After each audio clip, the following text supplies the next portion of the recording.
ಗೊತ್ತಿದ್ದಿದ್ರೆ ಯಾರಾದ್ರೂ ಐಶ್ವರ್ಯವನ್ನು ಅಲ್ಲೇ ಇಡ್ತಿದ್ರ ಅಥವಾ ಮನೆ ಬಿಟ್ಟು ಹೋಗ್ತಿದ್ರ? ಯೇಸು ಸ್ವಾಮಿ ಇಂಥದ್ದೇ ದಿನ ಬರ್ತಾನೆ ಅಂತ ನಿಮ್ಗೆ ಗೊತ್ತಿದ್ದಿದ್ರೆ ನೀವೇನ್ ಮಾಡ್ತಿದ್ರಿ? ಯಾಕೆಂದ್ರೆ ಈ ಜಗತ್ತಿನ ಮೇಲಿರುವ ಎಲ್ಲಾ ಮನುಷ್ಯರನ್ನು ಆತನ ಪರೀಕ್ಷೆ ಮಾಡ್ತಾ ಇದ್ದಾನೆ. ಪರೀಕ್ಷೆ ಮಾಡಬೇಕಾಗಿದೆ. ಯಾರು ನಿಜವಾಗಿಯೂ ನನ್ನ ಮಾರ್ಗದಲ್ಲಿ ಇದ್ದುಕೊಂಡು ನನ್ನನ್ನ ಭಯ ಭಕ್ತಿಯಿಂದ ಹೃದಯದಿಂದ ಆರಾಧಿಸ್ತಾರೆ, ನನ್ನ ಎರಡನೇ ಬರೋಣಕ್ಕೆ ತನ್ನ ಕುಟುಂಬವನ್ನು ಅವರು ಸಿದ್ಧಗೊಳಿಸ್ತಾರೆ, ನಾನು ಬಂದಿದ್ದೆ ಆದರೆ ಖಂಡಿತ ಅವರನ್ನ ಬಿಟ್ಟು ಹೋಗುವುದಿಲ್ಲ, ನನ್ನ ಜೊತೆ ಕರೆದುಕೊಂಡು ಹೋಗ್ತೇನೆ. ಬಂದಾಗ ಆತನು ನಮ್ಮನ್ನ ನೋಡುವ ಸಮಯ ಸಂದರ್ಭದಲ್ಲಿ ನಾನು ಆಲಯದಲ್ಲಿದ್ದರೆ ಒಳ್ಳೆಯದು, ಮನೆಯಲ್ಲಿ ಪ್ರಾರ್ಥನೆಯಲ್ಲಿದ್ದರೆ ಒಳ್ಳೆಯದು, ಯಾರಿಗೂ ಸುವಾರ್ತೆ ಹೇಳ್ತಾ ಇದ್ರೆ ಒಳ್ಳೆಯದು. ಅದನ್ನ ಬಿಟ್ಟು ಪಾಪ ಕೃತ್ಯದಲ್ಲಿದ್ರೆ, ತನಗೆ ಸಲ್ಲತಕ್ಕ ಗೌರವವನ್ನು ಬೇರೆಯವರಿಗೆ ಸಲ್ಲಿಸುತ್ತಾ ಇದ್ರೆ, ತಾನಲ್ಲದೆ ಇನ್ನಾರು ದೇವರಿಲ್ಲದನ್ನ ಗಡ್ಡ ಘೋಷವಾಗಿ ಸತ್ಯವೇದದಲ್ಲಿ ದೇವರು ತಾನು ಹೇಳಿದ್ದರೂ ಸಹ ನೀನು ತಪ್ಪು ಕಾರ್ಯ ಮಾಡುವವನಾಗಿ ಕಂಡರೆ ನಿನಗೆ ನಿಜವಾಗಿಯೂ ತಪ್ಪಿದ್ದಲ್ಲ ನರಕ. ಇದು ಸತ್ಯ. ನಾವು ಇದನ್ನು ಅರ್ಥ ಮಾಡ್ಕೋಬೇಕು. ನಿಜವಾಗಿ ಬೈಬಲ್ ಅದೇ ಹೇಳ್ತದ. ಕೀರ್ತನೆ 15ನೇ ಅಧ್ಯಾಯ 1ರಿಂದ 5ನೇ ವಚನ ತನಕ ನೋಡೋಣ. ಸತ್ಯವೇದವನ್ನು ತೆಗೀರಿ. ಅಲ್ಲಿ ವಚನ ಸ್ಪಷ್ಟವಾಗಿ ಬರೀತದ. ದೇವರು ಮನುಷ್ಯನ ಕಡೆಯಿಂದ ಆಶಿಸ್ತಾ ಇರುವುದೇನು? ದೇವರು ಏನು ಬಯಸ್ತಾ ಇದ್ದಾರೆ? ನಾವು ಅದನ್ನೇ ಮಾಡಬೇಕಾಗಿದೆ. ಪ್ರಿಯ ಬಂಧುಗಳೇ, ಗಟ್ಟಿಯಾಗಿ ಒಂದು ಆಮೆನ್. ಹಾಲೆಲೂಯಾ. ಅದಕ್ಕಿಂತ ಮುಂಚೆ ಒಂದು ರಾಗವನ್ನು ಹಾಡಿ ನಾವು ನಂತರ ವಾಕ್ಯವನ್ನು ಓದೋಣ. ಸ್ತುತಿಸಿ ಜಯ ಬಂದು ನನ್ನ ಮನವೇ, ಭಜಿಸಿ ಜಯ ಬಂದು ನನ್ನ ಮನವೇ. ಎಲ್ಲರೂ ತಿಳಿದುಕೊಳ್ಳೋಣ. ಸ್ತುತಿಸಿ ಜಯ ಬಂದು ನನ್ನ ಮನವೇ, ಭಜಿಸಿ ಜಯ ಬಂದು ನನ್ನ ಮನವೇ. ಸ್ತುತಿಯಲ್ಲಿ ಸಿಗುವುದು ಜಯ, ಆರಾಧನೆಯಲ್ಲಿ ಸಿಗುವುದು ಜಯ. ಸೈತಾನನಿಗೆ ಲಯ ಲಯ ಲಯ ಲಯ. ಸ್ತುತಿಸಿ ಜಯ ಬಂದು ನನ್ನ ಮನವೇ, ಭಜಿಸಿ ಜಯ ಬಂದು ನನ್ನ ಮನವೇ.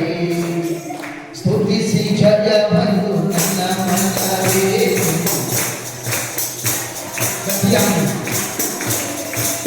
ಸ್ತುತಿಯಲ್ಲಿ ಸಿಗುವುದು ಜಯ, ಆರಾಧನೆಯಲ್ಲಿ ಸಿಗುವುದು ಜಯ. ಸೈತಾನನಿಗೆ ಲಯ ಲಯ ಲಯ ಲಯ. ಜಯ ಬಂದು ನನ್ನ ಮನವೇ, ಭಜಿಸಿ ಜಯ ಬಂದು ಜಯ ಬಂದು ನನ್ನ ಮನವೇ, ಭಜಿಸಿ ಜಯ ಬಂದು. ಗೋಲಕನನ್ನು ನೋಡಿ ನೀ ಭಯ ಪಡಬೇಡ, ಗೋಲಕನನ್ನು ನೋಡಿ ನೀ ಭಯ ಪಡಬೇಡ.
ಯಾಕೆ ಸಂತೋಷ ಪಡೋಕೆ?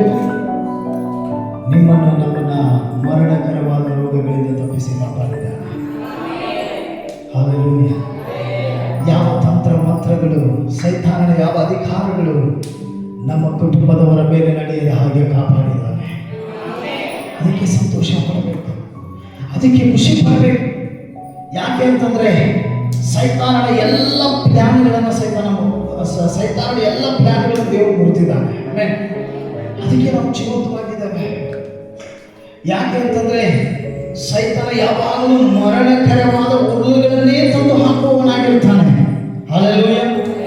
ಇದನ್ನು ನಾವು ಸ್ಪಷ್ಟವಾಗಿ ಯೋಚನೆ ಮಾಡಬೇಕು. ಅದಕ್ಕೆ ಜೀವ ಕೊಡುವ ದೇವರು ನಿನ್ನ ಬಳಿಗೆ ಇದ್ದಾಗ ಮರಣ ನಿನ್ನ ಹತ್ರ ಸುಳಿಯೋದಿಲ್ಲ.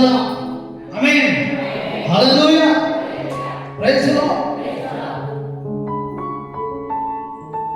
ನೋಡಿ, 80 ವಯಸ್ಸಿನ ಒಬ್ಬ ಅಜ್ಜಿ ಖುಷಿ ಪಡೋದ್ರಲ್ಲಿ ಒಂದು 25 ವಯಸ್ಸಿನ ಯಂಗ್ ಹುಡುಗ ಖುಷಿ ಪಡೋದ್ರಲ್ಲಿ ಎಷ್ಟು ವ್ಯತ್ಯಾಸ ಇದೆ. ಹಲ್ಲೆಲೂಯಾ. ಇವರು ಜೋರಾಗಿ ಕುಣಿಬೋದು, ಕುಣಿಯಕ್ಕಾಗ್ತದ ಪಾಪ ಇಲ್ಲ. ಆದ್ರೆ ಇನ್ನೊಬ್ಬರು ಕುಣಿಯೋದು ನೋಡಿ ಅವರು ಪ್ರಯತ್ನ ಮಾಡ್ತಿರ್ತಾರೆ. ಯಾಕಂದ್ರೆ ಇವ್ರ ವಯಸ್ಸಿನಲ್ಲಿ ನಾವು ಕುಣಿತಿರ್ಲಿಲ್ಲ, ಇವ್ರ ವಯಸ್ಸಿನಲ್ಲಿ ನಾವು ಜಗತ್ತಡ್ಡಾಡ್ತಾ ಇದ್ದೀವಿ ಅಂತ. ಹಲ್ಲೆಲೂಯಾ. ಇಂಥ ವಯಸ್ಸಿನಲ್ಲಿ ನನಗೆ ಸತ್ಯ ದೇವರು ಭೇಟಿಯಾಗ್ತು, ನನ್ನ ಜೀವನ ಉದ್ಧಾರ ಆಯಿತು, ನನ್ನ ಬದುಕು ಆಶೀರ್ವಾದವಾಯ್ತಲ್ಲ ಅಂತೇಳಿ ಆ ವಯಸ್ಸಿನಲ್ಲಿ ಕೂಡ ಅವರು ಕರ್ತನನ್ನು ಆರಾಧಿಸ್ತಿರ್ತಾರೆ. ಆಮೆನ್. ಹಲ್ಲೆಲೂಯಾ. ನಮ್ಮ ಮೇಲೆ ಇರೋ ಭಾರವನ್ನು ದೇವರು ಕಡಿಮೆ ಮಾಡ್ತಾ ಇದ್ದಾನೆ. ಮಕ್ಕಳ ಭಾರ, ಮದುವೆಯ ಭಾರ, ಮೊಮ್ಮಕ್ಕಳ ಭಾರ, ಎಲ್ಲ ಭಾರವನ್ನು ದೇವರು ಸರಿಯಾಗಿ ಕ್ರಮಬದ್ಧವಾಗಿ ಸಮಯಕ್ಕೆ ಸರಿಯಾಗಿ ದೇವರು ಅದ್ಭುತ ಮಾಡ್ತಾ ಇದ್ದಾರೆ. ಆಮೆನ್. ಹಲ್ಲೆಲೂಯಾ. ಇದೆಲ್ಲದರ ಮಧ್ಯದಲ್ಲಿ ಯಾವಾಗಲೂ ತೊಂದರೆಗಳನ್ನು ಅನುಭವಿಸುವಂತಹ, ಅಡೆತಡೆಗಳನ್ನು ತರುವಂತಹ, ಒಳ್ಳೆದಾಗ್ತಾ ಇದೆ ಕೆಟ್ಟ ತಂದು ಹಾಕುವಂತಹ ಸೈತಾನ ಇದಾನೋ ಇಲ್ವೋ? ಇವತ್ತು ಕರ್ತನ ಆರಾಧನೆ ಮಾಡಿದವರು ಸೈತಾನನ ಆರಾಧನೆ ಮಾಡಕ್ಕೆ ಹೋಗಿದ್ದಾರೆ. ಹಲ್ಲೆಲೂಯಾ. ನಿಮಗೂ ನಮಗೂ ತಿಳಿದದ್ದು ಅವರಿಗೆ ತಿಳಿದಿಲ್ಲವನ್ನ ನಾವು ಅರಿಯಲು. ಹಲ್ಲೆಲೂಯಾ. ಆದರೆ ನಮಗೆ ಬೈಬಲ್ ಹೇಳುತ್ತದೆ, ಅತಿ ಶೀಘ್ರದಲ್ಲಿ ಸೈತಾನನನ್ನ ದೇವರು ಕಾಲ ಕೆಳಗಡೆ ಹಾಕಿ ತುಳಿದು ಬಿಟ್ಟಿದ್ದಾನೆ. ಆಮೆನ್. ಹಲ್ಲೆಲೂಯಾ. ಹಲ್ಲೆಲೂಯಾ. ನಾವೇನ್ ಮಾಡಬೇಕು? ಅವನನ್ನ ಎಲ್ಲಿಡಬೇಕು? ನಮ್ಮ ಕಾಲ ಕೆಳಗಡೆ ಇಡಬೇಕು. ಯಾವಾಗಲೂ ಕೂಡ ತಲೆ ಮೇಲೆ ಹತ್ತಿಸ್ಕೋಬಾರ್ದು. ತಲೆ ಮೇಲೆ ಹತ್ತಿಸ್ಕೊಂಡ್ರೆ ಮುಗಿತು, ತಲೆ ಎಲ್ಲ ಉಳಿಸ್ತಾನೆ. ಮುಂದೆ ನಮ್ಮನ್ನು ಎಲ್ಲಿ ಕರ್ಕೊಂಡು ಹೋಗ್ತಾನೆ ಹೇಳಕ್ಕಾಗಲ್ಲ. ಅದಕ್ಕೆ ಜಯ ಕೊಟ್ಟ ದೇವರನ್ನ ನೀವೇನ್ ಮಾಡ್ರಿ? ಸುಂದರವಾದ ಕಿರೀಟವಾಗಿ ಧರಿಸಿಕೊಂಡ್ರಿ. ಆಮೆನ್. ಹಲ್ಲೆಲೂಯಾ. ಹಲ್ಲೆಲೂಯಾ. ಇನ್ ಮುಂದೆ ಸೈತಾನ ನಿಮ್ಮ ಹತ್ರ ಬರಬಾರ್ದು. ಬರ್ಬೇಕಾ? ಬರ್ಬಾರ್ದು ಅಂದ್ರೆ ಏನ್ ಮಾಡ್ಬೇಕೀಗ? ನಿಮ್ದೇನೇನು ಕಟ್ಕೊಂಡು ಹೋಗಿದಾನೋ ಬತ್ತಿಸ್ಕೋರಿ. ಹಲ್ಲೆಲೂಯಾ. Praise the Lord. ಇಸ್ಕೋತೀರೋ ಇಲ್ವೋ? ನಿಮ್ಮ ಅನಾರೋಗ್ಯ, ನಿಮ್ಮ ಐಶ್ವರ್ಯ, ನಿಮ್ಮ ಪ್ರೀತಿ ಏನೇನೋ ಕಸ್ಕೊಂಡು ಹೋಗಿದ್ದಾನೆ. ಕಸ್ಕೊಂಡು ಹೋದ್ಮೇಲೆ ಸಿಕ್ಕಾಕೊಂಡಿದ್ದಾನೆ ನಿಮ್ಮ ಹತ್ರ. ಹಲ್ಲೆಲೂಯಾ. ಸಿಕ್ಕಾಕೊಂಡು ಬಿದ್ದಿದ್ದಾನೆ. ಅವ್ನು ಸುಮ್ಮನೆ ಬಿಡ್ತೀರಾ? ಬಿಡ್ತೀರೇನ್ರಿ? ಜಾಸ್ತಿ ಕಸ್ಕೊಂಡ್ಬಿಟ್ಟ, ನಿಮ್ ಸಂತೋಷ ಕಸ್ಕೊಂಡ, ಏನೆಲ್ಲ ಮಾಡ್ದ. ದೇವರು ತಂದ್ಬಿಟ್ಟು ಎಲ್ಲಿಟ್ಟಿದ್ದಾನೆ ಹೇಳಿ ಸೈತಾನನ್ನ ನಿಮ್ಮ ಮುಂದೆ? ಎಲ್ಲಿಟ್ಟವನೆ? ಸೈತಾನಿಗೆ, ನನಗಲ್ಲ, ಸೈತಾನ ಎಲ್ಲಿಟ್ಟಿದ್ದಾರೆ? ಕಾಲ ಕೆಳಗಡೆ ಇಟ್ಟಿದ್ದಾನೆ. ಏನ್ ಮಾಡ್ತಾನೆ ದೇವರು? ಅವನನ್ನ ತುಳಿದು ಬಿಡು. ಹಲ್ಲೆಲೂಯಾ. ಹಲ್ಲೆಲೂಯಾ.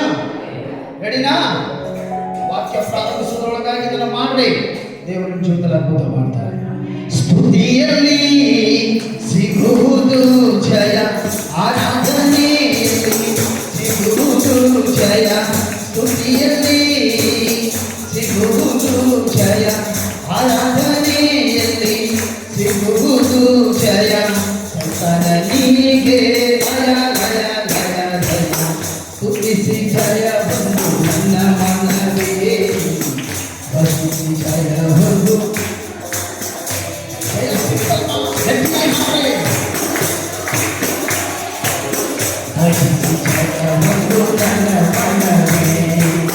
ಗೋಲಸನನ್ನು ನೋಡಿ ನೀ ಭಯ ಪಡಬೇಡ, ಗೋಲಸನನ್ನು ನೋಡಿ ನೀ ಭಯ ಪಡಬೇಡ. ದಾವಿದನ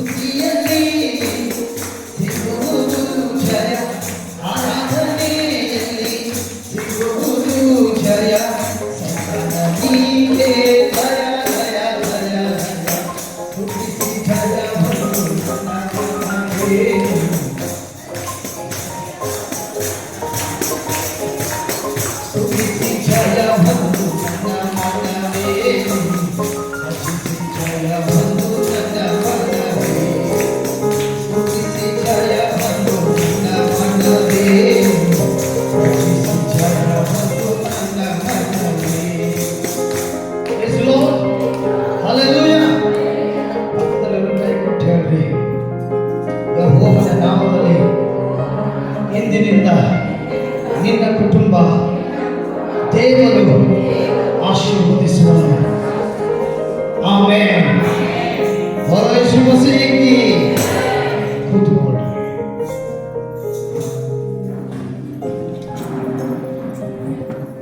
ದೇವರ ಪರಿಶುದ್ಧವಾದ ನಾಮಕ್ಕೆ ಸ್ತೋತ್ರ. ಕೀರ್ತನೆ 15ನೇ ಅಧ್ಯಾಯ 1ನೇ ವಚನದಿಂದ ಓದೋಣ.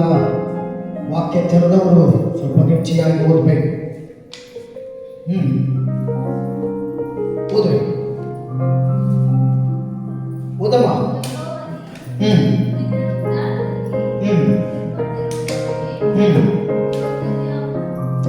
ಯೆಹೋವನೇ, ನಿನ್ನ ಗುಡಾರದಲ್ಲಿ ಇಳುಕೊಂಡಿರುವುದಕ್ಕೆ ಯೋಗ್ಯನು ಯಾವನು? ನಿನ್ನ ಪರಿಶುದ್ಧ ಪರ್ವತದಲ್ಲಿ ವಾಸಿಸತಕ್ಕವನು ಎಂಥವನಾಗಿರಬೇಕು? ಆಮೆನ್. ದಾವೀದ ಪ್ರಾರ್ಥಿಸ್ತಾ ಪ್ರಶ್ನೆ ಮಾಡ್ತಾ ಇದ್ದಾನೆ, ಯೆಹೋವನ ಸನ್ನಿಧಿಯಲ್ಲಿ ಯಾರು ಯೋಗ್ಯರು ಇರ್ಲಿಕ್ಕೆ, ಆರಾಧಿಸಲಿಕ್ಕೆ, ಮಹಿಮೆ ಪಡಿಸಲಿಕ್ಕೆ, ಆತನೇ ನಿಜ ಕರ್ತನು ಎಂಬುದಾಗಿ ಸ್ತುತಿಸಲಿಕ್ಕೆ ಯಾರು ಯೋಗ್ಯರು? Hallelujah, hallelujah. ಒಂದು ಆರ್ಮಿಯಲ್ಲಿ ಸೆಲೆಕ್ಷನ್ ಮಾಡಬೇಕಾದ್ರೆ ಮೊದಲು ಅವರಿಗೆ ರನ್ನಿಂಗ್ ಓಡಿಸ್ತಾರೆ, ಚೆಸ್ ಅನ್ನ ಪರೀಕ್ಷೆ ಮಾಡ್ತಾರೆ, ಮೆಡಿಕಲ್ ಪರೀಕ್ಷೆ ಮಾಡ್ತಾರೆ, ಎಲ್ಲ ಹೈಟ್ ವೇಟ್ ಎಲ್ಲ ಪರೀಕ್ಷೆ ಮಾಡ್ತಾರೆ. ಉತ್ತಮವಾಗಿರೋರನ್ನ ಏನ್ ಮಾಡ್ತಾರೆ? ಚಾಯ್ಸ್ ಮಾಡ್ತಾರೆ. ವಚನ ಹೇಳ್ತಾ ಇದೆ, ದೇವರ ಸನ್ನಿಧಾನದಲ್ಲಿ ಕೂತುಕೊಳ್ಳಲಿಕ್ಕೆ, ಆರಾಧಿಸಲಿಕ್ಕೆ ಅಥವಾ ವಾಕ್ಯವನ್ನ ಕೇಳಲಿಕ್ಕೆ ಯಾರು ಯೋಗ್ಯರು? Hallelujah, hallelujah. ಹಾಗಾದ್ರೆ ಯಾರು ಯೋಗ್ಯರು? ಯಾರು ದೇವರ ಸಾನ್ನಿಧ್ಯದಲ್ಲಿ ಇರಲಿಕ್ಕೆ ಅರ್ಹರು? ಆತನ ಕೃಪಾ ಕಟಾಕ್ಷವನ್ನು ಹೊಂದಲಿಕ್ಕೆ ಅರ್ಹರು ಎಂಬುದಾಗಿ ದಾವೀದ ಪ್ರಶ್ನೆ ಮಾಡುವಾಗ ಉತ್ತರವು ಕೂಡ ಬರೆಯಲ್ಪಟ್ಟಿದೆ. ಅದಕ್ಕೆ 2ನೇ ವಚನ ಹೇಳ್ತದ, ಅವನು ಸಜ್ಜನನು, ನೀತಿವಂತನು, ಮನಪೂರ್ವಕವಾಗಿ ಸತ್ಯ ವಚನವನ್ನಾಡುವವನು ಆಗಿರಬೇಕು. Amen, hallelujah. ದೇವರ ಸಾನ್ನಿಧ್ಯದಲ್ಲಿ ಇರುವಂತಹ ವ್ಯಕ್ತಿ ಸತ್ಯವನ್ನ ಆಡುವಂಥವನಾಗಿರಬೇಕು. ಮನಪೂರ್ವಕವಾಗಿ ದೇವರ ಆರಾಧನೆಯನ್ನ ಮಾಡುವಂಥವನಾಗಿರಬೇಕು. ಅಂತ ವ್ಯಕ್ತಿ ಮಾತ್ರ ದೇವರ ಸಾನ್ನಿಧ್ಯದಲ್ಲಿ ನಿಲ್ಲಲು ಸಾಧ್ಯ. Hallelujah, hallelujah. ಉದಾಹರಣೆ ಗಮನ ಇಟ್ಟು ಕೇಳಿ, ಸ್ವಲ್ಪ ಸಮಯ. ಇಷ್ಟು ಜನ ಕೂತಿದ್ದೀರಿ, ಈಗ ನೀವು ಭೂಮಿ ಮೇಲಿದ್ದೀರಿ, ಆದರೆ ನಿಜವಾದ ಅರ್ಥದಲ್ಲಿ ನೀವು ದೇವರ ಸಮ್ಮುಖದಲ್ಲಿ ಕೂತಿದ್ದೀರಿ. ಅರ್ಥ ಮಾಡ್ಕೋರಿ, ಕೂತಿದ್ದೀರಿ. ಎಲ್ಲರೂ ಬಿಳಿ ಬಟ್ಟೆ ಹಾಕೊಂಡವರು ಇದ್ದೀರಿ ಅಂತ ಇಟ್ಕೋರಿ, ಅವೇನ್ ಬರಲಿಲ್ಲ, ಇದ್ದೀರಿ. ಅದರಲ್ಲಿ ಒಬ್ಬ ವ್ಯಕ್ತಿ ಪಾಪ ಮಾಡಿದವನು ಈ ವಚನಕ್ಕೆ ಅನುಗುಣವಾಗಿ ಸಜ್ಜನನೂ ಅಲ್ಲ, ಸತ್ಯವಂತನೂ ಅಲ್ಲ, ಮನಪೂರ್ವಕವಾಗಿ ದೇವರ ಆರಾಧನೆ ಮಾಡುವವನೂ ಅಲ್ಲ. ಹಲ್ಲೆಲೂಯಾ. ಪಾಪ ಮಾಡಿದವನು, ಸುಳ್ಳು ಹೇಳುವವನು, ಸಭೆ ವಿರುದ್ಧವಾಗಿ ನಿಲ್ಲುವವನು, ಅಂತ ವ್ಯಕ್ತಿಯು ನಿಮ್ಮ ಮಧ್ಯದಲ್ಲಿ ಇದ್ದಾನೆ. ಈಗ ಎಲ್ಲರ ಮೇಲೆ ಸ್ವರ್ಗದ ರಾಜ್ಯದಲ್ಲಿ ದೇವರ ಮುಂದೆ ಬಿಳಿ ಬಟ್ಟೆ ಹಾಕೊಂಡವರಾಗಿ ಕಾಣ್ತಾ ಇದ್ದಾರೆ. ಆದ್ರೆ ಆ ವ್ಯಕ್ತಿಯ ಒಬ್ಬನ ಮೇಲೆ ಮಾತ್ರ ಬಿಳಿ ಬಟ್ಟೆ ಇಲ್ಲ. ಹಲ್ಲೆಲೂಯಾ. ಅವನ ಬಟ್ಟೆ ಕತ್ತಲಮಯವಾಗಿದೆ. ಅರ್ಥ ಮಾಡ್ಕೋರಿ. ಆಗ ಎಲ್ಲರ ಮಧ್ಯದಲ್ಲಿ ಅವನು ಬ್ಲ್ಯಾಕ್ ಡ್ರೆಸ್ ಹಾಕೊಂಡಿದ್ದರೆ ಎಲ್ಲರ ಮಧ್ಯದಲ್ಲಿ ಅವನು ಯಾರಿಗೆ ಕಾಣ್ತಾನೆ? ಅವನು ಆ ವ್ಯಕ್ತಿ ಎಲ್ಲರಿಗೂ ಕಾಣ್ತಾನೆ. Hallelujah, hallelujah. ಹಾಗೆ ನಾವು ಅರ್ಥ ಮಾಡ್ಕೋಬೇಕು, ದೇವರ ವಚನ ನಾನು ಕೂಡ ಪಕ್ಕದಲ್ಲಿ ಇರೋವನಿಗಿಂತಲೂ ಉತ್ತಮವಾಗಿ ದೇವರ ಬಳಿಯಲ್ಲಿ ಬೆಳೆಯಬೇಕು ಅನ್ನೋ ಆಸೆ ನಿಮ್ಮಲ್ಲಿ ಬರಬೇಕು. Amen, hallelujah, hallelujah. ಇವತ್ತು ನೀವು ಯಾವ ಮನೆಗಳಲ್ಲಿ, ಊರುಗಳಲ್ಲಿ ವಾಸಿಸ್ತಾ ಇದ್ದೀರೋ, ನಿಮ್ಮ ಮನೆಯ ಪಕ್ಕದಲ್ಲಿ ನಿಮ್ಮ ಪೂರ್ವಜರು ವಾಸಿಸುವಾಗ ಅವರ ಪೂರ್ವಜರು ಕೂಡ ವಾಸ ಮಾಡ್ತಾ ಇದ್ರು. ಅವರು ನಿಮಗಿಂತಲೂ ಬಡತನದಲ್ಲಿದ್ರು. ಆಗಿನ ಕಾಲದಲ್ಲಿ ನೀವು ಅವರಿಗೆ ರೊಟ್ಟಿ ಊಟ ಕೊಟ್ಟವರು. ಆದ್ರೆ ಈಗಿನ ಕಾಲದಲ್ಲಿ ಅವರು ನಿಮಗೆ ಸಾಲ ಕೊಡುವ ರೀತಿಯಲ್ಲಿ ಬೆಳೆದಿದ್ದಾರೆ. Hallelujah, hallelujah. ಯಾಕೆ ಅವರು ಬೆಳೆದ್ರು? ಹೇಗೆ ಬೆಳೆದ್ರು? ಅರ್ಥ ಮಾಡ್ಕೋರಿ ಪ್ರಿಯ ಬಂಧುಗಳೇ. ಅದಕ್ಕೆ ವಚನ ಹೇಳ್ತದೆ, ನೀವು ಸಜ್ಜನರು ಸತ್ಯವಂತರು ಕರ್ತನ ಆರಾಧನೆಯಲ್ಲಿ ಮನಪೂರ್ವಕವಾಗಿ ಆರಾಧಿಸುವವರಾಗಿದ್ದರೆ ಈ ಭೂಲೋಕದ ಸಂಪತ್ತಿನಿಂದ ನೀವು ಐಶ್ವರ್ಯವಂತರಾಗುವುದಿಲ್ಲ. ನಿಮ್ಮ ಸಾವಿರ ತಲೆಮಾರುಗಳವರೆಗೂ ಕೂಡ ಕೂತು ತಿನ್ನಲು ಸಾಲದಂತ ಪರಲೋಕದ ಆಶೀರ್ವಾದಕ್ಕೆ ನೀವು ಬಾಧ್ಯರಾಗ್ತೀರಿ. Amen, hallelujah. ಮಾನ್ಯ ಮುಖ್ಯಮಂತ್ರಿಗಳು ಸಿದ್ದರಾಮಯ್ಯ ಅವರು ಬಡ ಜನರಿಗೆ ಉಚಿತವಾಗಿ ಅಕ್ಕಿಯನ್ನ ಕೊಡ್ಬೇಕಂತ ಹೇಳಿ ಅವರು ತಮ್ಮ ಒಂದು ಕನಸು, ಅವರು ಜನರಿಗೆ ಹಣ ಕೊಡಲಿಲ್ಲ. ಅರ್ಥ ಮಾಡ್ಕೊಂಡು ಅವ್ರು ಏನು ಕೊಟ್ಟರು? ಅಕ್ಕಿ ಕೊಟ್ಟರು. ಯಾಕಂದ್ರೆ ಅನ್ನದ ಬೆಲೆ ಅವರಿಗೆ ಅರ್ಥವಾಗಿತ್ತು. ಇವತ್ತು ನಾನು ಹೇಳಕ್ಕೆ ಬಯಸ್ತಾ ಇದ್ದೇನೆ, ಎಲ್ಲದಕ್ಕಿಂತ ಅಮೂಲ್ಯವಾದದ್ದು ಒಂದು ತುತ್ತು ಅನ್ನ. ದುಡ್ಡಲ್ಲ, ಹಣ ಅಲ್ಲ. ಯಾವುದೋ ಒಬ್ಬ ಶ್ರೀಮಂತ ಮನುಷ್ಯ ಹೈಫೈ ಹೋಟೆಲ್ಗೆ ಹೋಗಿ ಅವನ ಆರ್ಡರ್ ಕೊಟ್ಟು ಅವನು ಕೂತ್ಕೊಂಡ್ರೆ ಎಲ್ಲ ತಿಂದ ಮೇಲೆ ಅವನಿಗೆ ರೈಸ್ ಎಷ್ಟು ಕೊಡ್ತಾರೆ ಗೊತ್ತಾ? ಹೈಫೈ ಹೋಟೆಲಲ್ಲಿ ಚಿಕ್ಕದಾದ ಒಂದು ಬೋಲಲ್ಲಿ ಅಷ್ಟೇ ರೈಸ್ ಹಾಕೊಂಡು ತಗೊಂಡು ಕೊಡ್ತಾರೆ. ಹಲ್ಲೆಲೂಯಾ. ಅವನಿಗೆ ಇನ್ನೂ ಹೊಟ್ಟೆ ಹಸಿದಿದ್ದರೂ ಕೂಡ ಅವನು ಅಷ್ಟೇ ಉಣ್ಬೇಕು. ಯಾಕೆಂದ್ರೆ ಮತ್ತೆ ಅವನಿಗೆ ಬೇಕಾದ್ರೆ ಮತ್ತೆ ಎಕ್ಸ್ಟ್ರಾ ಹಣ ಕೊಟ್ಟು ತಗೋಬೇಕು. ಆದ್ರೆ ಒಬ್ಬ ಬಡ ವ್ಯಕ್ತಿ ಬಡವನಿಗೋಸ್ಕರ ದೇವರು ಈ ಭೂಮಿ ಮೇಲೆ ಒಳ್ಳೆ ಹೋಟೆಲ್ಗಳನ್ನು ಇಟ್ಟಿದ್ದಾನೆ. ಅವನು ಹೋಗಿ ಅದನ್ನ ಆರ್ಡರ್ ಕೊಟ್ರೆ ಹೊಟ್ಟೆ ತುಂಬಾ ಅನ್ಲಿಮಿಟೆಡ್ ಅನ್ನ ಹಾಕಿಸ್ಕೊಂಡು ಉಂಡವರು ಹೊರಗೆ ಬರಬಹುದು. Amen, hallelujah. ಅರ್ಥ ಆಗ್ತಾ ಇದೆ ನಿಮಗೆ? ಯಾಕೆಂದ್ರೆ ಒಬ್ಬ ಶ್ರೀಮಂತ ಮನುಷ್ಯ ತಿನ್ನುವುದು ಕೂಡ ಬೆಳೆಯ ಅನ್ನವೇ. ಒಬ್ಬ ಬಡ ಮನುಷ್ಯ ಮನೆಯಲ್ಲಿ ಯಾವುದೋ ಹೋಟೆಲಲ್ಲಿ ತಿನ್ನುವುದು ಬೆಳೆ ಅನ್ನವೇ. ಅನ್ನದಲ್ಲಿ ಬೇಗ ಭಾವವಿಲ್ಲ. ಆದರೆ ಈ ಜೀವನದ ಬದುಕಿನಲ್ಲಿ ಮಾತ್ರ ಅವನು ದೊಡ್ಡವನು, ಅವನು ಶ್ರೀಮಂತ ಮನುಷ್ಯ, ಅವನ ಹತ್ರ ಹಣ ಇದೆ, ಅವನು ದೊಡ್ಡ ಹೈಫೈ ಹೋಟೆಲಲ್ಲಿ ಊಟ ಮಾಡ್ತಾನೆ. ಅಂತ ವ್ಯಕ್ತಿ ನಿಮ್ಮ ಮುಂದೆ ಬಂದು ನಿಂತ್ಕೊಂಡಾಗ ನೀವು ಎಷ್ಟು ತಪ್ಪಿಸಿಕೊಳ್ತೀರಿ, ಎಷ್ಟು ವಿಧೇಯರಾಗ್ತೀರಿ, ಎಷ್ಟು ನಯವಾಗಿ ಮಾತಾಡಿಸ್ತೀರಿ. ಆದ್ರೆ ಬೈಬಲ್ ಹೇಳ್ತದೆ, ನೀನು ಭೂಲೋಕದಲ್ಲಿ ಇರುವ ಶ್ರೀಮಂತನಿಗಿಂತಲೂ, ಅರ್ಥ ಮಾಡ್ಕೋರಿ, ಪರಲೋಕದ ಆಶೀರ್ವಾದ ಪಡೆದವನೇ ದೊಡ್ಡ ಶ್ರೀಮಂತ ವ್ಯಕ್ತಿ. Amen, hallelujah. ಶ್ರೀಮಂತ ವ್ಯಕ್ತಿ ಹತ್ರ ಅನಾರೋಗ್ಯಗಳನ್ನು ಬಿಡಿಸುವಂತ ಅಧಿಕಾರ ಇದೆಯಾ? ಒಬ್ಬ ಕಷ್ಟದಲ್ಲಿ ಇರುವವನಿಗಾಗಿ ಪ್ರಾರ್ಥಿಸುವ ಹೃದಯ ಇದೆಯಾ? ಇಲ್ಲ.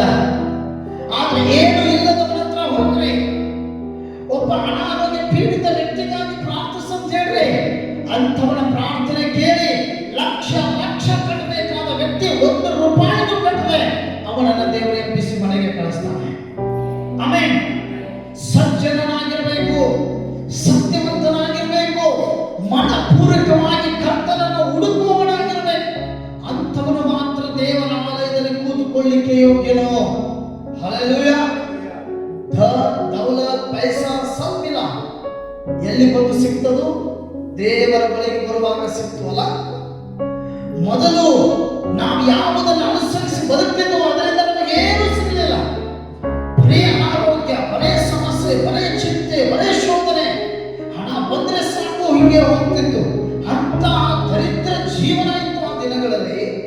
ಯಾವಾಗ ನಿಜ ಕರ್ತನ ಸುವಾರ್ತೆ ತಲುಪ್ತೋ, ಯಾವಾಗ ಅವೆಲ್ಲವುಗಳನ್ನು ನಾವು ತ್ಯಜಿಸಿ ಈ ಸತ್ಯದ ದಾರಿಗೆ ಬಂದವೋ, ಕಳೆದುಕೊಂಡದ್ದನ್ನೆಲ್ಲ ಹುಡುಕಿ ದೇವರು ತಂದು ಕೊಟ್ಟರು. ಆಮೆನ್. ಬೆಳೆದ ಮೇಲೆ, ಸಿಕ್ಕ ಮೇಲೆ, ಹಲ್ಲೆಲೂಯಾ. ಒಬ್ಬ ಅಧಿಕಾರಿ ಹೇಳ್ತಾ ಇದ್ದಾರೆ, ತುಂಬಾ ದೊಡ್ಡ ಅಧಿಕಾರಿ, ಶಿಕ್ಷಣ ಇಡೀ ಧಾರವಾಡ ಸುಮಾರು 3-4 ಜಿಲ್ಲೆಗಳ ಮೇಲೆ ಶಿಕ್ಷಣಾಧಿಕಾರಿ, ಅವನು ದೊಡ್ಡ ಅಧಿಕಾರಿ. ಅವನು ಮಾತಾಡ್ತಿದ್ದ, ನಾನು ಒಂದು ಹುಡುಗಿಗೆ ಅಥವಾ ಒಂದು ಸ್ಕೂಲ್ ವಿದ್ಯಾರ್ಥಿಗೆ ಅಡ್ಮಿಷನ್ ಸಿಗ್ತಾ ಇರಲಿಲ್ಲ.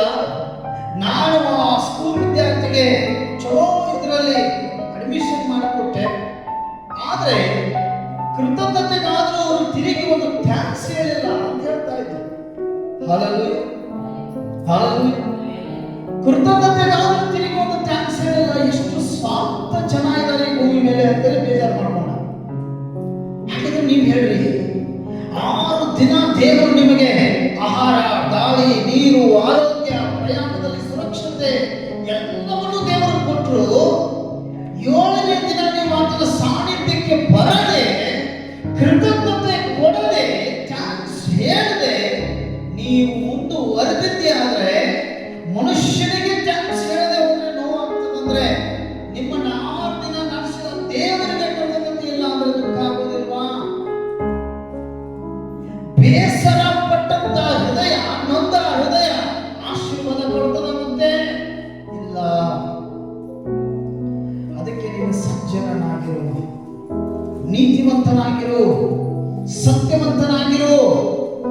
ಇವತ್ತು ಇಲ್ಲಿಂದ ಹೋದ್ಮೇಲೆ ಮತ್ತೊಂದನ್ನು ಮಾಡುವಂತ 2 ಮನಸ್ಸುಳ್ಳವನ ಆರಾಧನೆ ದೇವರು ಕೇಳೋದಿಲ್ಲ, ಪ್ರಾರ್ಥನೆ ದೇವರು ಕೇಳೋದಿಲ್ಲ.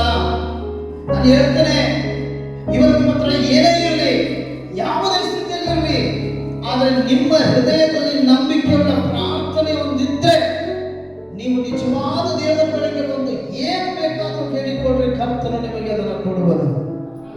Amen, hallelujah. ಕೆಳಗಡೆ ವಚನ ಹೇಳ್ತದ, ಅವನು ಚಾಡಿಯನ್ನು ಹೇಳಿದವನು, ಮತ್ತೊಬ್ಬರಿಗೆ ಅನ್ಯಾಯ ಮಾಡಿದವನು, ಯಾರನ್ನು ನಿಂದಿಸಿದವನು ಆಗಿರಬೇಕು. ಹಲ್ಲೆಲೂಯಾ. ಇದೆಲ್ಲ ನಿಮ್ಮ ಹೃದಯದಲ್ಲಿ ಪಾಯಿಂಟ್ ಮಾಡಿ ಇಟ್ಟುಕೊಳ್ಳಿ. ದೇವರ ಮುಂದೆ ನಿಲ್ಲುವಂತ ವ್ಯಕ್ತಿ ಯಾರು ನಿಲ್ತಾರೆ, ಯಾರು ಇವತ್ತು ಆ ಬಾಧ್ಯತೆಯನ್ನು ಹೊಂದುತ್ತಾರೆ, ಯಾರಿವತ್ತು ನಿಜವಾದ ಪ್ರಾರ್ಥನೆ ದೇವರಿಗೆ ಸಲ್ಲಿಸಲಿಕ್ಕೆ ಸಾಧ್ಯ, ನಾನು ಹೇಳಿಕ್ಕೆ ಬಯಸ್ತೇನೆ. ಇಲ್ಲಿ ಕುಡುಕರು, ಸಿಗರೇಟ್ ಸೇದವರು, ಚುಟ್ಟ ಸೇದವರು, ಗುಟ್ಕಾ ತಿನ್ನೋರು ಇಲ್ಲಿ ಬರ್ತಾರ? ಇಲ್ಲಿ ಬರ್ತಾರೆ? ಇಲ್ಲಿ ಯಾಕೆ ಅವರೆಲ್ಲ ಬರಲ್ಲ? ಓಕೆ, ಇಲ್ಲಿ ನಡೆಯೋದಿಲ್ಲ, ನಿಜ, ಒಪ್ಪೋಣ. ಆದ್ರೆ ಎಲ್ಲದಕ್ಕಿಂತಲೂ ಇದು ಮಹಾಪರಿಶುದ್ಧವಾದ ಸ್ಥಳ. ಇಲ್ಲಿ ಬರುವ ಪ್ರತಿಯೊಬ್ಬ ವ್ಯಕ್ತಿ ತನ್ನನ್ನು ಬದಲಾಯಿಸಿಕೊಂಡು ನಿಜ ಮನುಷ್ಯನಾಗಿ ತಾಯಿಯ ಗರ್ಭದಿಂದ ಹೇಗೆ ಹೊರಗೆ ಬಂದಾಗ ಏನು ಇಲ್ಲದವನಾಗಿ ಪವಿತ್ರನಾಗಿದ್ದನೋ ಹಾಗೆ ಅವನು ಇಲ್ಲಿಂದ ಹೊರಟು ಹೋಗ್ತಾನೆ. ಆಮೇಲೆ ಅದಕ್ಕೆ ಅಲ್ಲಿ ಹೋದ್ರೆ ಪಾಪ ಬಿಡಬೇಕಾಗ್ತದೆ, ಅಲ್ಲಿ ಹೋದ್ರೆ ಸಿಗರೇಟ್ ಸೇದೋದು ಬಂದ್ ಮಾಡಬೇಕಾಗ್ತದೆ, ಅಲ್ಲಿ ಹೋದ್ರೆ ವೈಭಿಚಾರ ಮಾಡೋದು ಬಂದ್ ಮಾಡಬೇಕಾಗ್ತದೆ, ಪಾಪಕ್ಕೆ ಸಂಬಂಧಪಟ್ಟ ಎಲ್ಲಾ ಕಾರ್ಯಗಳನ್ನು ಬಂದ್ ಮಾಡಬೇಕು. ಅದಕ್ಕೆ ಇಲ್ಲಿ ಜನ ಬರಲ್ಲ. ಹಲ್ಲೆಲೂಯಾ. ಅದಕ್ಕೆ ಇಲ್ಲಿ ಜನ ಬರೋದಿಲ್ಲ. ಜನ ಎಲ್ಲ ಹೋಗ್ತಾರೆ. ನೀ ಏನ್ ತಿಂದ್ರು, ಏನ್ ಕುಡಿದ್ರು, ಏನ್ ಪಾಪ ಮಾಡಿದ್ರು, ಏನ್ ಮಾಡಿದ್ರು ಕೂಡ ಕೇಳುವಂತಹ ವ್ಯಕ್ತಿ ಎಲ್ಲಿ ಇರೋದಿಲ್ವೋ, ಕೇಳುವಂತಹ ದೇವರು ಎಲ್ಲಿ ಇರುವುದಿಲ್ವೋ ಆ ಜಾಗದಲ್ಲಿ ಲಕ್ಷಾಂತರ ಜನ ಲಗ್ನ ಚುಟ್ಟುತ್ತಾರೆ. Hallelujah, hallelujah. ನಾನೊಬ್ಬ ವ್ಯಕ್ತಿ ಕೇಳಿದೆ, ಡಿಸೆಂಬರ್ ತಿಂಗಳು ಬಂದಾಗ, ಹರಕೆ ಹೊತ್ತಿದ್ದೀನಪ್ಪ, ಈ ವರ್ಷ ನಡ್ಕೋತೀನಿ ಅಂತ ಹೇಳಿ, ಅದಕ್ಕೆ ಈಗ 1 ತಿಂಗಳು ಮನೆಯಿಂದ ಹೊರಗಿರಬೇಕು, ಬೆಳಿಗ್ಗೆ 5 ಗಂಟೆಗೆ ಸ್ನಾನ ಮಾಡಬೇಕು, ಕಾಲ ಚಪ್ಪಲಿಯಿಂದ ಅಡ್ಡಾಡಬೇಕು. ಬರೋಬ್ಬರಿ 40 ದಿನ ಅಡ್ಡಾಡಿ ಕೊನೆಯ ದಿನದಂದು ಜನವರಿಯಲ್ಲಿ ಹೋಗಿ ದರ್ಶನ ಪಡ್ಕೊಂಡು ಬರ್ಬೇಕು. ಮಾಡ್ಕೊಂಡು ಬಂದ ಬಹಳ ಜನ ಶರೀರಕ್ಕೆ ಬಂದಿರುತ್ತಲ್ಲ. 40 ದಿನ ಅಂದ್ರೆ ಸಾಮಾನ್ಯ ಅಲ್ಲ, ದೇಹ ಎಲ್ಲ ನಡಕ್ತಿರ್ತೈತಿ. ಹಲ್ಲೆಲೂಯಾ. ಅಲ್ಲಿಂದ ಮುಗಿಸಿ ಬರೋ ಒಳಗೆ ತಡ್ಕೊಳಕ್ಕಾಗದೆ ಹೋದ್ರು ನಡುದಾರಿಯಲ್ಲ ಗಾಡಿ ತರ್ಬಿಸಿ ಹೊಡೆದು ಬಂದ್ರ. ಭಕ್ತಿ ಭಾವವಿಲ್ಲದ ಆರಾಧನೆ ಸತ್ತದಕ್ಕೆ ಸಮಾನ. ಅವ್ರು ಏನ್ ಮಾಡ್ತಾ ಇದ್ದಾರೋ ಅವರೇ ಆಗಿರು ಅಲ್ಪ ಬುದ್ಧಿಮಾನವರು. ಯಾವಾಗ ಏನು ಸಂಭವಿಸೋದು ಅವ್ರಿಗೆ ಏನೂ ಗೊತ್ತಿಲ್ಲ. ಗಾಳಿ ಬಂದಾಗ ತೂರಿಕೊಂಡು ಹೋಗುವ ದಂಟಿಗೆ ಸಮಾನರಾಗಿದ್ದಾರೆ. ಪವಿತ್ರ ಜೀವನ, ಪವಿತ್ರ ಬದುಕು, ಈ ಕುಟುಂಬ, ಈ ಪರಿವಾರ ದೇವರು ನನಗೆ ಕೊಟ್ಟಿದ್ದಾರೆ. ಇದನ್ನು ಸಂಭಾಳಿಸಬೇಕಾದ ಜವಾಬ್ದಾರಿ, ಕೊನೆಯವರೆಗೂ ತಡಮುಟ್ಟಿಸಬೇಕಾದ ಜವಾಬ್ದಾರಿ ನಮ್ಮ ಮೇಲೆ ಇದೆ.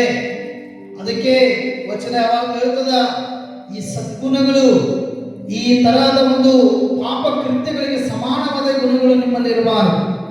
ಚಾಡಿ ಹೇಳುವುದರಿಂದ ಎಷ್ಟೋ ಮನೆಗಳು ನಾಶವಾಗಿ ಹೋದವು, ಎಷ್ಟೋ ಕುಟುಂಬಗಳು ನಾಶವಾಗಿ ಹೋದವು, ಎಷ್ಟೋ ಜನ ಏನೋ ಮಾಡ್ಲಿಕ್ಕೆ ಹೋಗಿ ಎಷ್ಟೋ ಜನ ಏನೇನೋ ಆಗಿ ಸತ್ತು ಹೋದ್ರು. ಮನುಷ್ಯರಿಂದ ಏನು ಸಾಧಿಸೋದಿಲ್ಲ. ನಾವು ಒಂದು ಮಾತು ಸತ್ಯ ಅನ್ನೋದ್ರಿಂದ ಇನ್ನೊಂದು ಪಾಪಕ್ಕೆ ನಾವು ಸಾಯಿಸಿ ಬಿಡ್ತೇವೆ. ಹಲ್ಲೆಲೂಯ. ಇನ್ನೊಂದು ಪಾಪವನ್ನು ಕೊಲ್ತೇವೆ. ಅದೇ ಮಾತನ್ನ ಸುಳ್ಳು ಹೇಳೋದ್ರಿಂದ ಇನ್ನೊಂದು ಪಾಪಕ್ಕೆ ಜನ್ಮ ಕೊಡ್ತೇವೆ. ಪ್ರಿಯ ಬಂಧುಗಳೇ, ಯೇಸು ಸ್ವಾಮಿ ಬದುಕಿ ಬಾಳಿದಂತ ಜೀವನ ನಮ್ಮ ಕಣ್ಣು ಮುಂದೆ ಇದೆ. ಆ ಬದುಕಿನ ದಾರಿ ನಮ್ಮ ಮುಂದೆ ಇದೆ. ಎಲ್ಲಿ ಆದರೂ ಯಾರಿಗಾದರೂ ಯೇಸು ಸ್ವಾಮಿ ಮಾತಿನಿಂದ ತೃಪ್ತಿಯಿಂದ ನೋವು ಕೊಟ್ಟಿಲ್ಲ. ಆತನು ಪಾಪಿಗಳನ್ನು ಪ್ರೀತಿಸ್ತಾ, ಬಡವರನ್ನು ಪ್ರೀತಿಸ್ತಾ, ಹಸಿದವರಿಗೆ ಅನ್ನ ಕೊಟ್ಟ, ಕಣ್ಣೀರು ಹಾಕುವವರಿಗೆ ಕಣ್ಣೀರು ಒರೆಸ್ತಾ, ಸತ್ತವರನ್ನ ಎಬ್ಬಿಸ್ತಾ, ಕುಂಟರಿಗೆ ಕಾಲು ಕೊಟ್ಟ, ಕುರುಡರಿಗೆ ಕಣ್ಣು ಕೊಟ್ಟ, ಪಾಪ ಮಾಡಿ ಕಡು ಪಾಪಗೈದ ಸ್ತ್ರೀಯರನ್ನು ಕೂಡ ಕ್ಷಮಿಸಿ ಒಳ್ಳೆಯ ಮನುಷ್ಯರನ್ನಾಗಿ ಬದುಕಲಿಕ್ಕೆ ಈ ಭೂಮಿ ಮೇಲೆ ಅವರನ್ನು ಆಶೀರ್ವಾದ ಮಾಡದ. ಆಮೆನ್. ಆ ಪವಿತ್ರ ಕ್ರಿಸ್ತನ ಆರಾಧನೆ ನಾವು ಮಾಡ್ತಾ ಇದ್ದೇವೆ. ನಾವು ಸಜ್ಜನರ, ಸತ್ಯವಂತರ, ಸತ್ಯ ನಮ್ಮಲ್ಲಿದೆಯಾ? ನಾನು ನಿಜವಾಗಿ ಹೇಳ್ತೇನೆ, ಒಂದು ಶಬ್ದ ಅದು ಹೃದಯದಿಂದ ಬಂದಿದ್ದೇ ಆದರೆ ಯಾವ ವ್ಯಕ್ತಿಯ ಮನಸ್ಸನ್ನು ಕೂಡ ನೋಯಿಸುವುದಿಲ್ಲ. ಆದರೆ ಅದೇ ಶಬ್ದ ಮನುಷ್ಯ ಬುದ್ಧಿಯಿಂದ ಬಂದಿದ್ದಾದ್ರೆ ಎಷ್ಟೋ ಮನೆಗಳನ್ನು ನಾಶ ಮಾಡ್ತದೆ, ಎಷ್ಟು ಹೃದಯಗಳನ್ನು ನೊಂದು ಹಾಗೆ ಮಾಡ್ತದೆ. ಅದಕ್ಕೆ ಯೇಸು ಸ್ವಾಮಿ ಎಲ್ಲರನ್ನು ಕರೆಯುವಾಗ ತನ್ನ ಹೃದಯದಿಂದಲೇ ಕರೆದನು. ಆಮೆನ್. ಅದಕ್ಕೆ ಆ ಪ್ರೀತಿ, ಆ ಕರೆದ ಮಾತು ಅವರ ಜೀವನವನ್ನೇ ಬದಲಾಯಿಸುವ ಹಾಗೆ ದೇವರು ಕಾರ್ಯ ಮಾಡಿದರು. ಅದಕ್ಕೆ ವಚನ ಹೇಳ್ತದೆ, ಈ ಭೂಮಿ ಮೇಲೆ ಬದುಕುವುದು ಸ್ವಲ್ಪ ಕಾಲ ಮಾತ್ರ, ಆದರೆ ಬದುಕುವ ದಾರಿ ಇದೆಯಲ್ಲ ಅದನ್ನು ನಾವು ಬಹಳ ಚೆನ್ನಾಗಿ ಅರ್ಥಕೊಳ್ಬೇಕು. ನಮ್ಮನ್ನು ಚೆನ್ನಾಗಿ ಯಾವಾಗ ನಂಬ್ತದೆ? ಒಬ್ಬ ವ್ಯಕ್ತಿ ಮನೆಯಲ್ಲಿ ಬಹಳ ಉಡಾಳಾಗ್ತಾ ಇದ್ದಾನೆ, ಗಲ್ಲಿಯಲ್ಲಿ ಉಡಾಳಾಗ್ತಾ ಇದ್ದಾನೆ, ಇನ್ನು ಬದುಕು ನಾಶ ಆಗ್ಬೋದು ಅಂತ ಹೇಳಿ ಅರ್ಥ ಮಾಡ್ಕೊಂಡು ಅವ್ರ ಅಪ್ಪ ಏನ್ ಮಾಡ್ತಾನೆ ಅಂತಂದ್ರೆ ಬಹಳ ದೂರ ಹೋಗಿ ಅವನನ್ನ ಒಂದು ಬಂಗಾರದ ಅಂಗಡಿಯಲ್ಲಿ ಇಟ್ಟು ಬರ್ತಾನೆ. ಇಟ್ಟು ಬಂದಾಗ ಆ ಮಾಲಕ ಅವನು ಹೊಸಬ, ಆ ಹೊಸಬನನ್ನ ಹೇಗೆ ನಂಬೋದು ಅಂತ ಹೇಳಿ ಅವನು ಸ್ವಲ್ಪ ದಿನ ಅಂಗಡಿಯಲ್ಲಿ ಇರ್ತಾನೆ. ಆಮೇಲೆ ಅವನು ಒಂದು ದಿನ ಪ್ಲಾನ್ ಮಾಡ್ತಾನೆ, ಈ ಯೌವನಸ್ಥ ಹುಡುಗ ಎಷ್ಟು ಪ್ರಾಮಾಣಿಕನು ನೋಡೋಣ, ಎಷ್ಟು ಸತ್ಯವಂತನು ನೋಡೋಣ ಅಂತೇಳಿ. ಅವಾಗ ಅವನೇನ್ ಮಾಡ್ತಾನೆ ಅಂತಂದ್ರೆ, ನನಗೆ ಒಂದು ಸ್ವಲ್ಪ ಕೆಲಸ ಇದೆ, ಅಂಗಡಿ ನೀನೇ ನೋಡ್ಕೊ ಅಂತ ಹೇಳಿ ಆ ಚಾವಿ, ಹಣ ಎಲ್ಲ ಅರ್ಥ ಮಾಡ್ಕೊಂಡು ತೋರಿಸ್ಬಿಟ್ಟು ಹೋಗ್ತಾನೆ.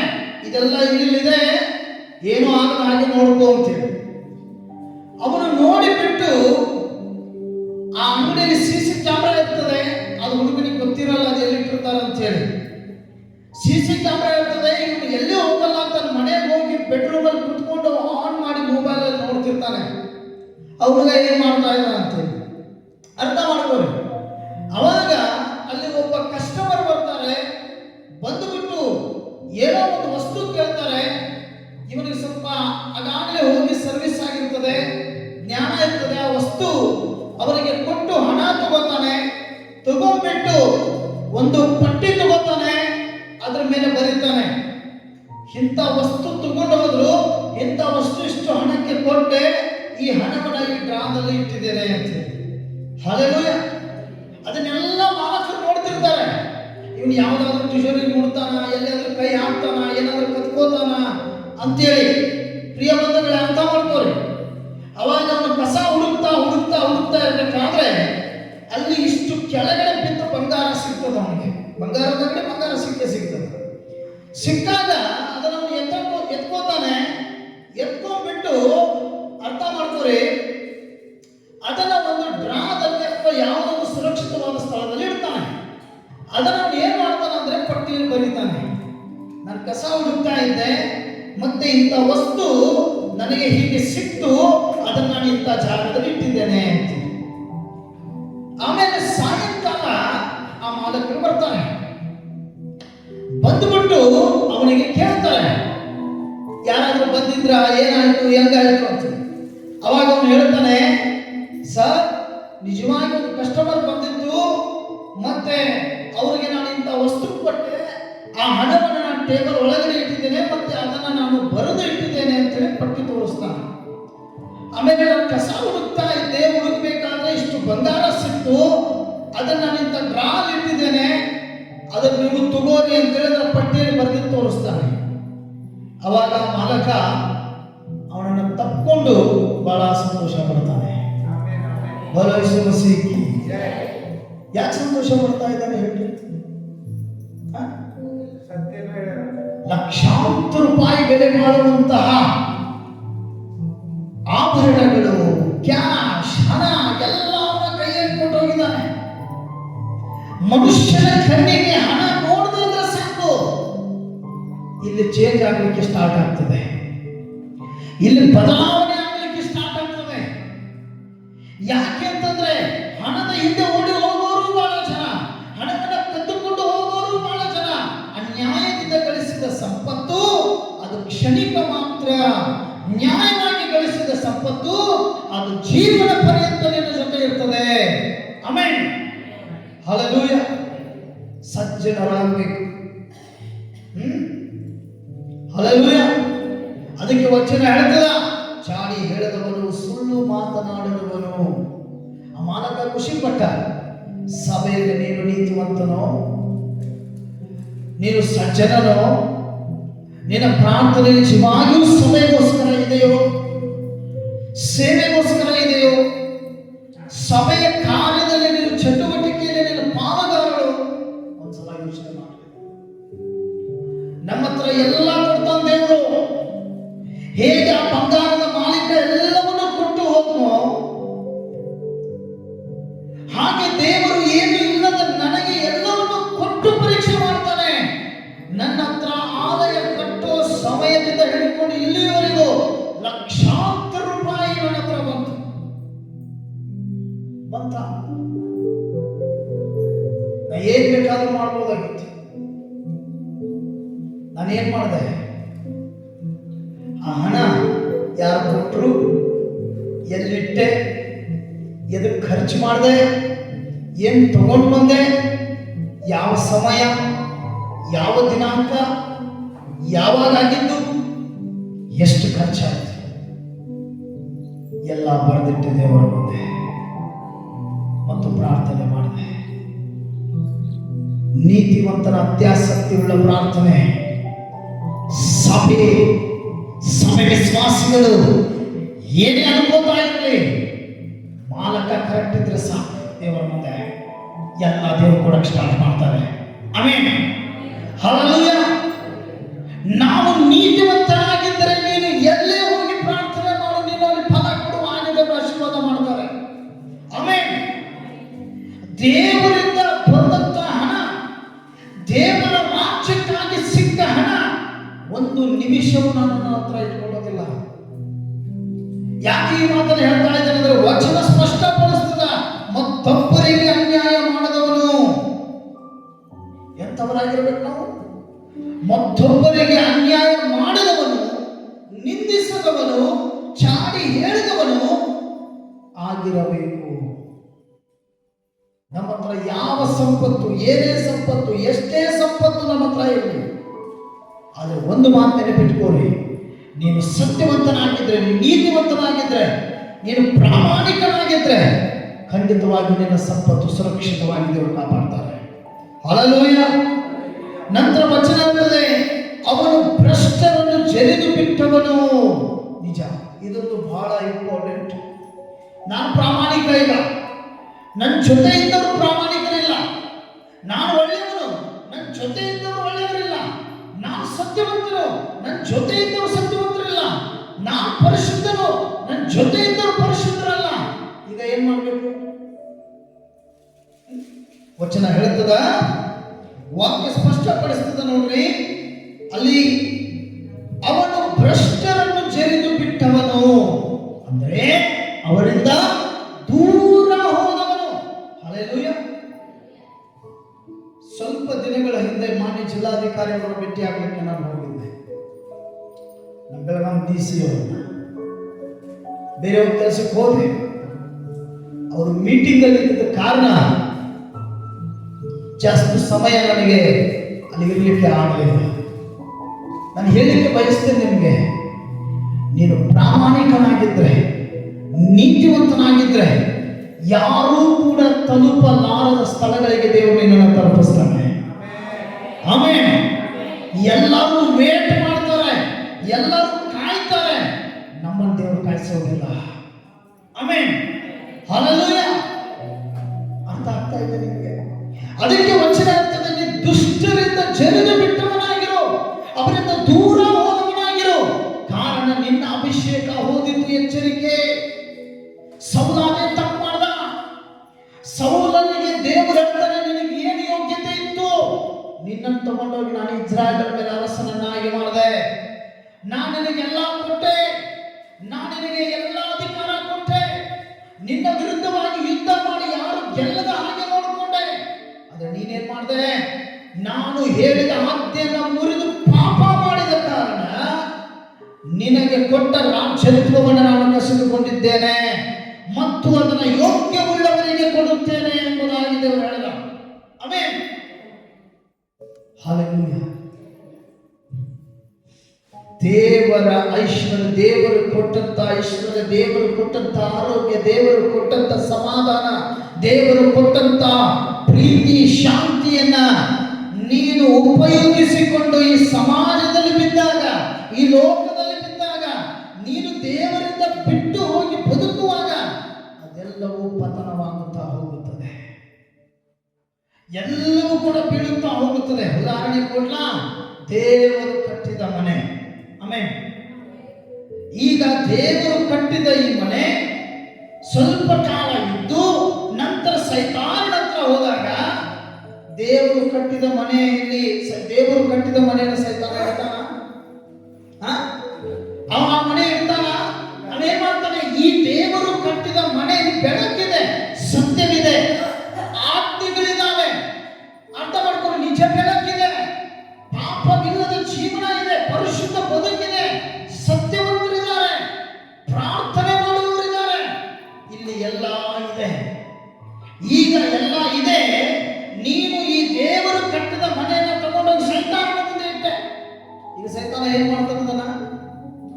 ಹೀಗೆ ಕೈ ಹಾಕಿ ಬುಡ ಸಮೇತವಾಗಿ ಕಿತ್ತು ಒಗೆದು ತಾನು ತನ್ನ ಮನೆ ಕಟ್ಟಲಿಕ್ಕೆ ಪ್ರಾರಂಭ ಮಾಡ್ತಾನೆ. ತಾನು ತನ್ನ ಮನೆ ಎಂತ ಮನೆ ಕಟ್ತಾನೆ?